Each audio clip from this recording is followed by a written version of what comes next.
c'est le moment que vous attendiez depuis le début de l'émission. Et nous aussi, croyez-moi. On parle de sushi avec Martine Borelli, qui est maître chef sushi. Oui. Premièrement, qu'est-ce que ça représente, ce titre-là? Ça représente 15 ans d'expérience dans le métier, 15 ans d'études pour devenir maître chef sushi. Donc, c'est normal qu'on ait de la difficulté à en faire chez nous. Ça prend 15 ans.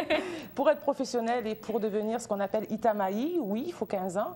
Mais pour en faire à la maison, 4 heures à peu près suffisent pour avoir des bonnes bases, bonnes notions du sushi.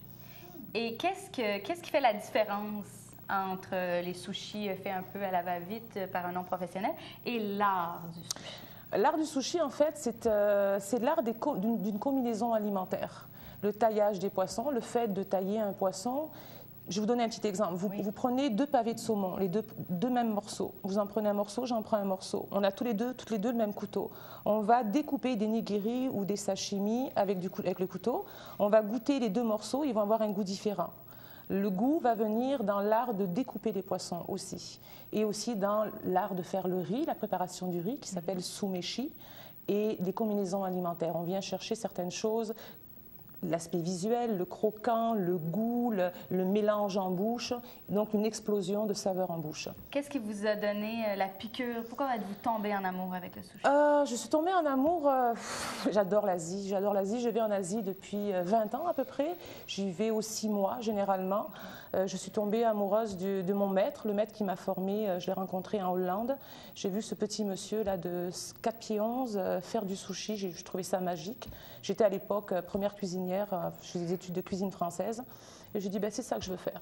Puis, comme je suis quelqu'un de déterminé, j'y suis arrivée. Vous y êtes arrivée. Oui. Et c'est assez rare pour une femme d'avoir ce titre-là. En fait, au Japon, si je ne me trompe pas, il n'y en a pas. Il n'y en a pas, il n'y en a pas. Il y a que des hommes. Pourquoi? C'est pas dans les mœurs? Non, les Japonais disent que les femmes ont les mains trop tièdes et que la chaleur des mains va abîmer la qualité des poissons. Bon. Sans commentaire. Alors, si on suit cette ligne, Philippe ici devrait faire les meilleurs sushis. C'est bien ça, on peut le mettre au défi. Là. Je pense que vous avez dit « si » dans la phrase. Ouais. Des meilleurs que Mylène, en tout cas. Ça y est. Bien, justement, là, on a des trucs avec nous, des éléments essentiels. Allez-y. OK, qu'est-ce que j'ai fait? Sur le petit plateau, vous voyez ici, vous avez des petites choses... Ces 4 petites choses sont des nigiri, en fait. Donc, ce sont des obliques de riz avec juste une tranche de poisson qui pourrait être du sashimi, parce que le sashimi est juste la tranche de poisson qui se mange crue, sans rien, avec le riz dessous, donc ça devient un nigiri. Ici, nous avons un futomaki et des osomaki. C'est pour les enfants, ça. Non, c'est pour les petites bouches délicates, tout simplement. Quand on veut avoir des petites bouchées en bouche, tout simplement. Donc, dans des osomaki et des futomaki, la différence, bien évidemment, ça va être la grosseur. Dans des osomaki, les petits, on met de 1 à 3 ingrédients. Et dans celui-là, dépendamment de la personne qui va faire le sushi et des combinaisons alimentaires qu'on veut faire, on va en mettre 8, 10, 12, 15 à peu près. Pour avoir toutes les saveurs en bouche. Et ceux-ci sont des petits sashimi, donc c'est un petit peu moins connu. Le sashimi, d'habitude, on le mange juste la tranche de poisson qui est servie avec une sauce soya et du wasabi mélangé. Et là, ce sont des sashimi fourrés aux légumes, garnis aux légumes frais. Donc, c'est pour faire un petit peu de changement. Qui a l'air tous très succulents. Ça a l'air. Et là, vous avez vos instruments, les légumes. On voit ici, donc, le gingembre. Oui, le wasabi. Gari, le gingembre, le wasabi, ça c'est une petite fleur qui s'est un petit peu abîmée pendant le transport de saumon fumé. Donc le poisson se mange de 3 façons au niveau du sushi, cru, mariné ou fumé, tout simplement, jamais cuit. Okay? Pour des goûts différents. C'est ça, tout à fait. Et là, je vous laisse aller, nous mettre au défi, nous montrer comment on fait ces merveilleux rouleaux. OK, donc vous regardez bien, parce qu'après, c'est à vous. Hein? Parfait.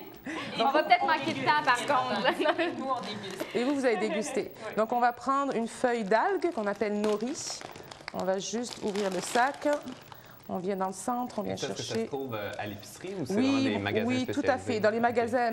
idéalement, on trouve ça un petit peu dans toutes les épiceries au Québec. Mais idéalement, moi, je vais dans les magasins asiatiques. Sur la rive sud, il y en a 2 qui sont très, très bien. Et on va retrouver, à part le poisson, je prends tous les ingrédients nécessaires pour faire mon sushi chez eux. Une meilleure qualité? Oui, meilleure qualité, plus de choix, beaucoup moins cher. Donc, je ne sais pas si je peux les nommer, mais les magasins Kim Fat sont géniaux pour ça. Parce que moi, je suis spécialisée aussi en cuisine asiatique. Je donne des cours à la maison chez moi et je prends tout ce qui est pour le sushi, cuisine thaïlandaise, vietnamienne, indienne, tout ça. Donc je vais tout prendre, tout dans le même magasin, c'est génial. Alors, on commence avec le riz. C'est ça, on va prendre le riz que j'ai préparé avant de venir qui s'appelle sumeshi. Donc on a besoin d'un petit contenant d'eau pour humidifier ses doigts, donc comme ceci. Donc on vient légèrement humidifier ses doigts et on vient chercher une quantité de riz comme ceci. Et on va tout simplement déposer le riz sur notre feuille d'algue. Bien important de venir mouiller ses doigts autant de fois que possible, sinon le riz va coller sur vos doigts et vous allez en avoir jusqu'au coude. Et le riz, c'est un peu l'élément de base. Là. Oui, important d'avoir un bon but, riz. c'est de faire un bon riz, c'est ça, tout à fait. La confection d'un bon riz va prendre, je vous dirais, il va vous prendre quelques semaines, voire quelques mois pour avoir un riz parfait. Et vous pouvez l'aromatiser généralement quand on fait un riz. On va le faire cuire. Moi, je vous conseillerais de le cuire dans un autocuiseur, d'aller acheter un autocuiseur de 10 tasses. Et vous allez pouvoir faire jusqu'à 7 tasses de riz à chaque fois. Donc, quand vous faites des parties, c'est très, très bien. Regardez, vous préparez tout. Et vos ingrédients, vos clients vont pouvoir... Pas vos clients, c'est mes clients, c'est les miens. Vos invités? Vos invités vont pouvoir confectionner leur propre sushi. C'est génial, tout faire à l'avance. Donc, on prépare son riz. Puis moi, je l'aromatise avec du saké à la cuisson. Parfait. Et on se garde donc une bande. C'est ça, on va garder une bande d'un bon pouce à l'extérieur de la feuille. OK. On ne met pas trop de riz en épaisseur parce qu'on pense à une chose, c'est que le riz va vous servir de base pour tenir vos ingrédients. OK? Donc, on met un petit peu de goma, donc des graines de sésame. Et puis, on va pouvoir peut-être, on était à la télé, mais ça ne fait rien, regardez, on va mettre un petit peu de sauce Suzukatsu à l'intérieur. Est-ce que c'est épicé, ça? Non, c'est très, très doux. Oui, c'est une petite sauce très douce à base de fumée de poisson et de mayonnaise japonaise. OK.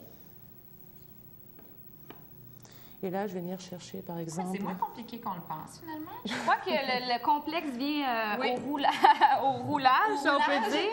Et puis, sur qu'est-ce qu'on met dans nos sushis. Donc, regardez, on va mettre... J'ai mis mon saumon, je vais mettre un petit peu de salade. On va mettre... Est-ce que c'est déterminé? Vous pouvez y aller à libre, choisir un peu les ingrédients que vous mettez? En fait, quand je veux faire un rouleau, je sais le goût que je vais reproduire. Donc, dépendamment du goût que je veux reproduire, je vais mettre les ingrédients qui vont avec. Et là, je vais mettre un petit peu de mangue. Tout le monde aime ça. Donc, ce sont des mangues thaïlandaises qui sont très, très bonnes. Donc, il y a énormément d'ingrédients dans celui-là. Dans celui-là, il n'est pas très, très gros. Mais non, OK, moi, je trouve ça très gros. Moi, j'en fais à la maison des petits, là, avec un seul ingrédient. Et déjà, c'est dur à rouler. Donc, on va mettre... Là, je vous mets de la pression. Il nous reste 1 minute. Oups! Pour voir le résultat final. Bon, on va se passer de l'avocat, alors. Regardez, juste le roulage. On passe les 2 pouces sous le tapis, sous le makisou. Vous tenez et vous basculez comme ceci. Vous mettez sur le côté. Et là, on vient tasser les ingrédients à l'intérieur. C'est bien important parce que quand on va les couper le rouleau, il faut que les ingrédients restent à l'intérieur et non pas sur votre plan de travail. On humidifie. Et je vois que vous mettez une feuille. Est-ce que c'est plus facile? Ça colle moins et c'est plus propre. Parfait. Tout simplement. Wow. Et voilà le travail. 15 ans de travail, hein, je vous rappelle. Ah ben, j'ai pas de misère à croire parce que moi, ça donne tout sauf ça. Hein? Il y en a qui sortent un peu partout. Donc, on enlève le tapis, la petite planche, c'est ça. Et on va juste mouiller un petit peu la lame du couteau. Et voilà le travail. Et là, est-ce qu'on peut manger avec des fourchettes si on n'est pas capable? Non. Des baguettes ou à la main. À la main, ça se fait très, très bien. C'est déjà tout. C'est tout pour aujourd'hui. On voit vos coordonnées à l'écran, les gens qui ont envie de suivre un cours, de voir comment ça se passe, tout ça. Merci beaucoup. Ça m'a fait plaisir. Très délicieux. Et justement, vous offrez des cours à domicile chez Cours à domicile, je vais chez les gens. Je fais des 8 services japonais pour les entreprises aussi, du team building. Parfait. Mais merci beaucoup. Merci. Ça m'a fait plaisir. Un grand plaisir. Merci de ces conseils. C'est tout pour aujourd'hui. Merci beaucoup d'avoir été là. Nous, on va déguster. Et puis, je vous dis à la semaine prochaine. Passez une belle semaine. Bye bye.